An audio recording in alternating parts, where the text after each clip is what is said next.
Hey, Savvy Social Workers, let's get into a few random practice questions. Question 1. A social worker visits an 80-year-old woman at home and discovers that she lives with her son who is unemployed. The son moved in with his mother when he divorced his wife a year ago. During the interview, the social worker notices that the woman repeats herself.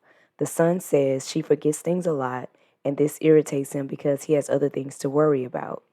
What should the social worker be most concerned about in this case? Okay, so this is a most question. So we know that we're looking for an answer that makes the most sense. So the first thing we want to do in breaking this question down is pay attention to where we are in the helping process. If it lets us know, which it does, it says during an interview. So this lets me know that I am in the beginning phase of the helping process where I am engaging and gathering information or assessing. Okay, so we know that our client is an 80-year-old woman, and we're visiting her at home, and she has her unemployed son that's there living with her, or they live together. Where yes, he's living with her because it says the son moved in when he divorced his wife a year ago. Okay, so during this interview, the social worker notices that the woman repeats herself. This is what we notice. So it's definitely something to pay attention to.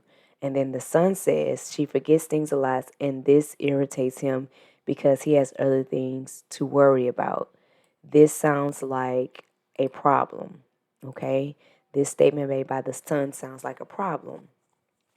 This is an 80-year-old woman, so let's remember who our client is.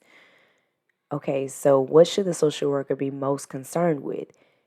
Is it A, the neglect of the woman by her son? Should we be concerned about him neglecting her? When we look at what the priority problem is, the son says she forgets things a lot and this irritates him. This can very much so be an issue, so we're going to pause that. Physical abuse of the woman by her son.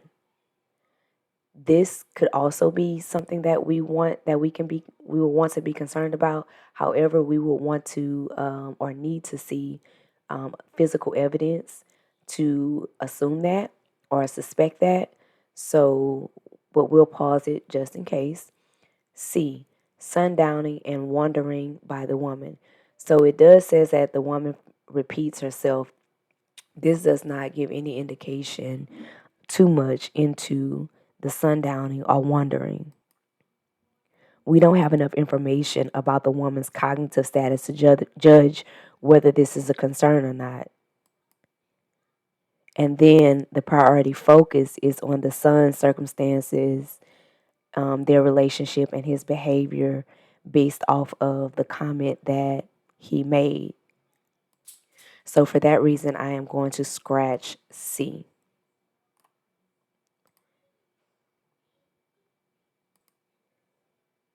Will we be most concerned about the client having pseudo dementia? So, pseudo dementia is a form of depression. And just because, again, it says that the woman repeats herself, we definitely don't have enough information to be mainly concerned about that. Not saying that that's not an issue, but the question is asking what should we be most concerned with, which means what is going to make the most sense. With most questions, you definitely want to approach with sequence because all of these answers could be the right answer, but you have to sequence them in order to see which one makes the most sense. So, knowing that this is a form of depression, this could be something that's going on, but it's not going to be my most concern. Again, it does not address my priority issue, which is the son's comment about the client. So now that leaves us with A and B. Do we want to be most concerned that he could be neglecting her or physically abusing her? So this question, it describes some of the key factors for elder abuse or neglect, including stressful life events because he divorced his wife, cognitive impairment of the mother, which is associated with, the ability or the risk for neglect, and caregiver hostility or impatience toward the other person or the older person. So in this case, because we have no physical evidence of any physical impairment or physical abuse, we would weed out B and be most concerned at this time with A because of the client's comment saying that her being forgetful irritates him because he has other things to worry about. So like he really don't have time to be worried about her. So this could bring about neglect, and this would be why this answer makes the most sense and why the social worker would be most concerned about this in this case. A social worker is assisting a client to cope with depression after a stroke. The client reports having difficulty meeting his basic needs and suggests having his daughter come to the next session to discuss his current problems as she lives nearby and is supportive. In this situation, the social worker should. Okay, so this is letting me know that I should put my ethical hat on. It's not asking me what should I do first or next. It's just saying should. So I want to look at this as what is going to be the most ethical thing that I need to do. So it tells me that I'm assisting the client to cope with depression after a stroke. That is going to be my presenting problem, the initial situation of what's going on. Well, the priority situation is going to be the client what the client reports, and his request. So, what is going to be the most ethical thing I need to do in this situation? I'm assisting this client to cope with depression, and the client wants to invite his daughter to the next session, who has been supporting him. Should we A, determine whether other family members or friends should be included in the meeting? He's not requesting other family members or friends, so that is not going to be the most ethical thing or the most necessary thing to do in this situation. B, explain that including her in sessions is not allowed due to confidentiality standards and their limits. So we know we're going to cross this out because if the client is requesting her to be involved, we cannot necessarily say that she's not allowed to participate. C, ensure there is an agreement about the meeting purpose and what information will be shared. This is definitely one that we want to pause. D, identify what specific activities of daily living the client is having problems completing. Again, this does not address the priority problem, which the client's request is having his daughter come to the session who supports him. So we can identify those activities of daily living that he's having problems with her. That's not going to be the most ethical thing to do, just to overlook his request for his daughter to who's supportive to join him in the session. So that's only going to address part of the priority problem. So we'll eliminate this one.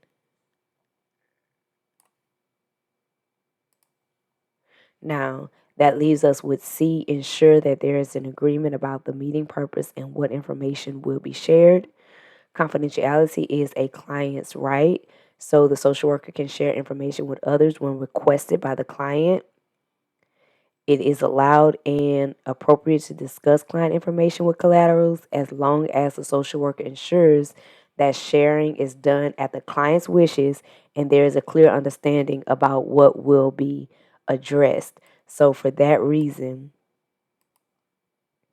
C would be our answer. A social worker is meeting with a client that needs help managing his anxiety as it is interfering with both his professional and personal lives. He states that he has had problems with anxiety throughout his life, but it has become worse lately. The client reports being overwhelmed and wanting to change, but not knowing where to start. The social worker should first. So, this is the first question. We were looking for the most important thing to do about the priority issue in this scenario. So it says that a social worker is meeting with. So I know that if I am just meeting with a client, I am in the beginning stage of the helping process, which means I am engaging and or assessing my client. So I have a client that needs help managing his anxiety. That is what my presenting problem is. That is the initial situation of why he's here. Now, he states that he's had these problems throughout his life, but it's become worse lately. So we definitely want to pay attention to that. The client reports being overwhelmed and wanting to change, but not knowing where to start. Okay, so this is going to be our priority problem. Remember, we always consider the whole situation, but we focus on the priority problem. Okay, so there, the question is asking us, what is the most important thing that we're going to do about the client being overwhelmed and wanting to change, but not knowing where to start? Okay, would we explore options for treatment, including relaxation techniques to provide immediate release? If this is this the first thing we would want to do is explore options for treatment. We will put a pause on that one. B, examine what informal or formal treatments have been tried in the past to address the symptoms. We can definitely put a pause on that one as well. C, provide cognitive behavioral therapy to replace unhelpful thoughts occurring in fearful situations. This is definitely something we can do, but we will not do this first. I want to keep in mind that my answer has to be in the beginning phase of the helping process where I'm engaging and assessing or gathering information from the client. So providing therapy would be too premature at this point. Determine any risk for self-harm due to the report of being overwhelmed. There's not enough information here. There's no indication for self-harm as the client states that, he wants to change and he is hoping that the social worker can help him start the process. So there's no indication really of self-harm here, so I will eliminate this one as well. Okay. Now that leaves us with A and B. We can explore options for treatment, including relaxation techniques to provide immediate relief, or we can examine what informal or formal treatments have been tried in the past to address the symptoms. So if we look at A, exploring options for treatment, that is usually a task that we do during the planning process, okay? Just like providing therapy is what we do in the intervention process, exploring options for treatment, that's usually what we do in the planning. And because we are in the beginning phase of the helping process, we can eliminate that. Now, examining what informal and formal treatments, okay? Determining what has been done before to address the problem, that is something that could take place in the engagement and assessment phase, which is the current phase of the helping process that we're in because we are trying to gather information. So y'all see how that the problem solving process works here. We always want to make sure that we are picking an answer that matches where we are in the helping process. A social worker has been asked by the City Council to engage in social planning aimed at addressing youth violence. In order for the effort to be effective, what should the social worker do next? So this is one of those community questions that involve social planning. And so because it's one of those two-sentence problems, we know that this is going to be our priority issue, that we've been asked by the City Council to engage in social planning aimed at addressing youth violence. That is our priority. So in order for the effort to be effective, that is going to be our snippet. We want to make sure whatever answer we choose, it is in relation to the effort being effective. So what will we do next? Okay, so we want to look here and see what has already been done by the social worker. There is nothing that has been done by the social worker yet, besides the fact that she has been asked by the city council, so she hasn't really done anything. So that means we are going to start at the beginning of what we would need to do when it comes to engaging in social planning because she hasn't done anything yet in order for the effort to be effective. So would the next thing we do after being asked be to review the outcomes of current policies and programs aimed to address the issue? this is something that we could possibly do. Is that the next thing we're going to do? Or you might as well say the first thing we do after being asked, even though this is the next question, there's nothing that the social worker has already done. So we want to do basically what comes next after being asked, which will be actually in this case the first thing that should be done. All right, so we can pause A. B. Outline incremental steps to bring about change with clear objectives. Well, I know I don't want to just jump into the planning phase of the like creating objectives. I know that that's not going to be the next thing I want to do, because I know that there are things that comes before that in social planning. So I know that I can eliminate that. Understand the causes of the problem as defined by the city council.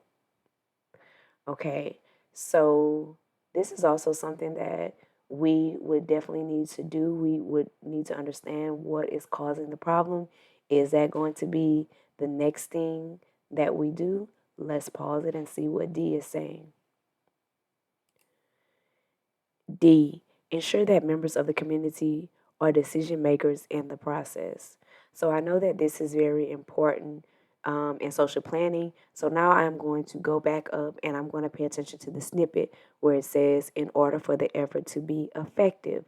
So in order for the effort to be effective, do I need to review the outcomes of current policies? Is that going to make the effort effective by me reviewing the outcomes of current policies and programs aimed to address the issue?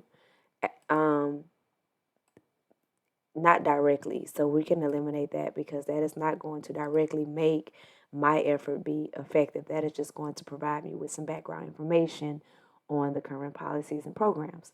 So now, in order to make this effort be effective, do I need to understand the causes of the problem as defined by the city council? Yes, that is something that we definitely need to understand. But is that the very next thing that we are going to do after being asked to engage in social planning?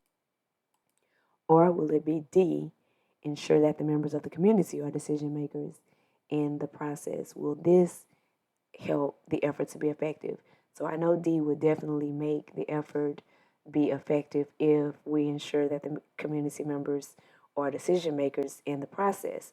Social planning is the process by which community problems are solved or conditions in the community are improved. It aims to devise and implement policies which take the form of laws, regulations, incentives, programs, or services, and so on. Community participation makes it more likely that the policy will be effective. It is more critical in understanding the problem as seen by community members. Their views will help shape the policy change as needed and increase residents' commitment to follow them, as they are based on their ideas and not the views of others about their lives. So, not just me as a social worker understanding the cause of the problem as it is defined by the city council, but including the actual members of the community is what's going to make it effective, okay? Because we want this to be based off of their ideas and their views versus what other people view for their lives. So this is important to know about social planning. That anytime you're social planning, you always want to include the members of the community to be your primary decision makers. A client tells a social worker that she has been communicating with her recently deceased son. The client says that she has an altar in her home at which she leaves daily food offerings. She is hopeful that her son will return home sometime in the future to visit her. In this situation, it is most important for the social worker too. So again, we're looking for what is going to make the most sense here. And this is not really telling us where we are in the helping process. It's just saying that a client tells a social worker that she's been communicating with her recently deceased son. That is going to be my presenting problem. And then all of this is going to be my priority problem.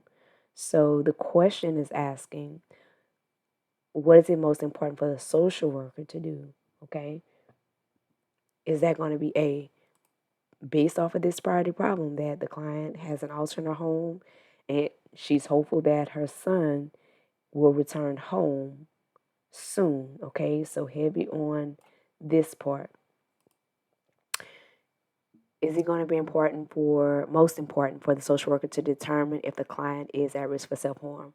There's nothing about this that denotes any self-harm, so we're going to eliminate that right out the way. B, assess the client for psychotic symptoms. Is that going to be the most important thing that we want to do? Let's just pause.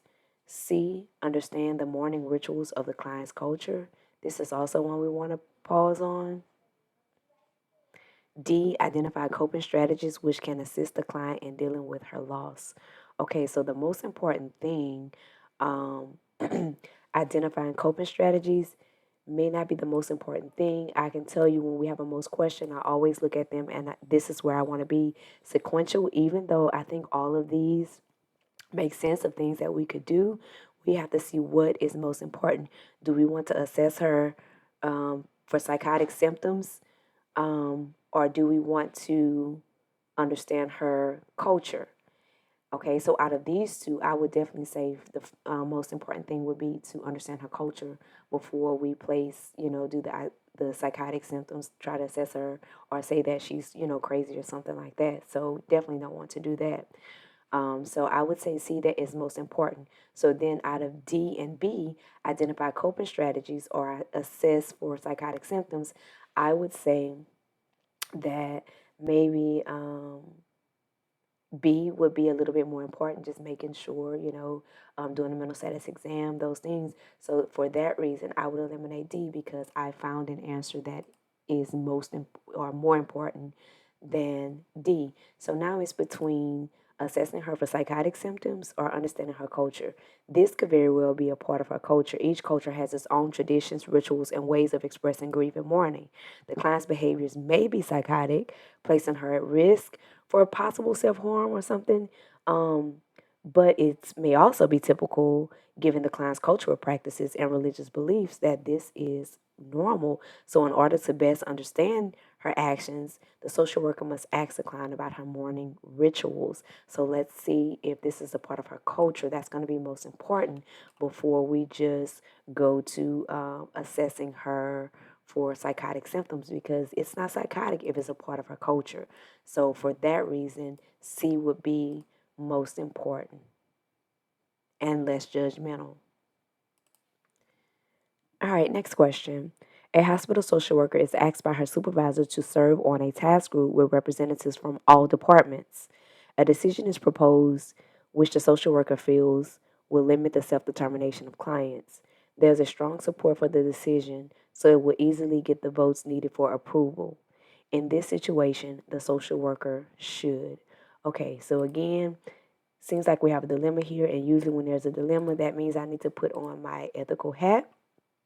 So the first thing I want to do is pay attention to my role. I am a hospital social worker, so whatever answer I choose down here is going to have to be within the realms of the role of a hospital social worker. When I see hospital social worker, I automatically think of a team approach, because if you're working in a hospital, you're definitely operating on a team level.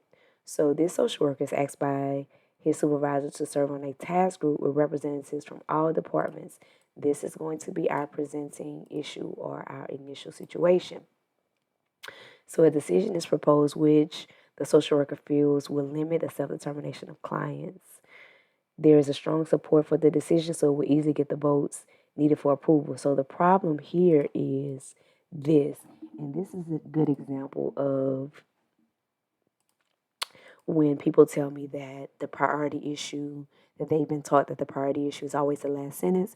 That is not the case, even though, maybe a strong 90% of the time that may be the case, but that other 10% of the time is still an option. So we definitely don't want to be absolute about thinking that it's always that. So we want to look at each question individually and specifically for what it is saying, and picking out the priority problem, and not just automatically resorting to the last sentence, because you could very well be wrong. And we know that this test is already too tricky to be taking those kind of chances. So with that being said, our priority problem is that a decision is proposed which the social worker feels will limit the self-determination of clients. Okay, and we also want to keep in mind that there's strong support for the decision, so it will easily pass, is what this is saying. So, what is going to be the most ethical thing that we need to do? As a social worker, do we voice support for the proposal since it represents the opinions of the group's majority? Absolutely not.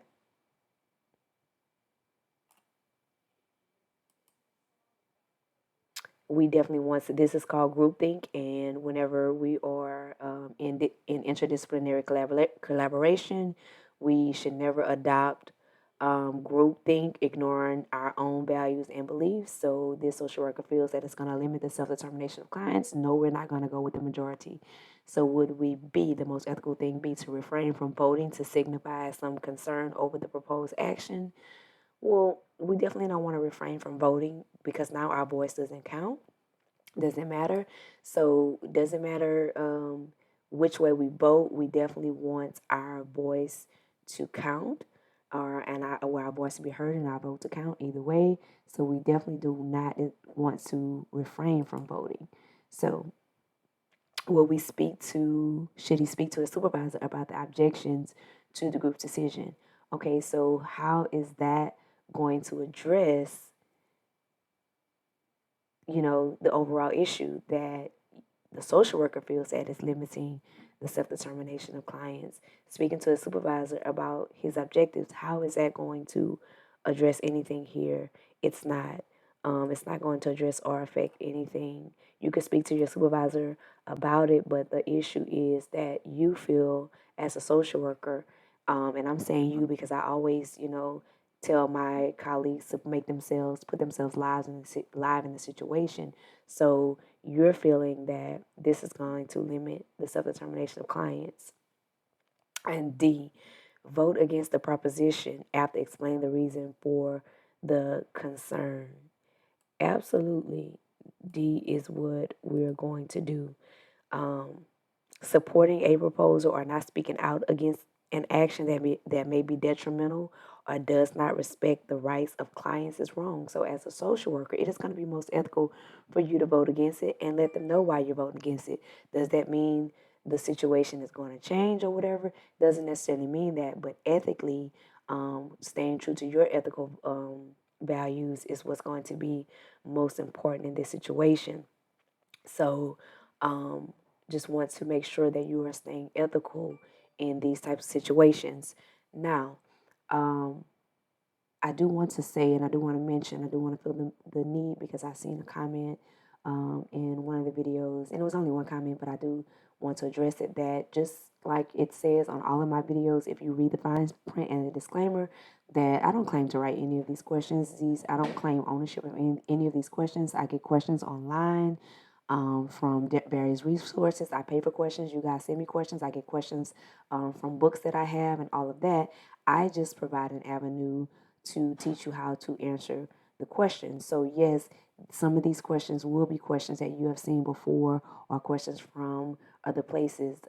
My method is not to give you questions that you have not seen before. If you have not seen them before, good. If you have seen them before, still good. At least you will now know how to answer the questions that you have seen before, especially if you have not gotten them correctly. So, with that being said, just make sure you pay attention to the disclaimer that I post with all of these videos. And this video is no different. Majority of these questions did come from Dawn Abgar's book. So the ones that I could find and pull that is closely related to what you see on the actual ASWB exam, I did tweak a couple of them to make sure that they read that way, because again, I always want to present to you things that in a way that will see them on the actual exam. So again, I thank you for your support. Thank y'all for helping me hit 10K subscribers. If you are watching this video and you are not subscribed, please just do me a favor and hit the subscribe button. Like it, share it, leave a comment. It really does help, not only with motivating me to do more, but it also just allows me to be able to continue to make these videos free of charge to help as many social workers pass the ASWB exam and continue to pass and get them passes the savvy way. Thank y'all.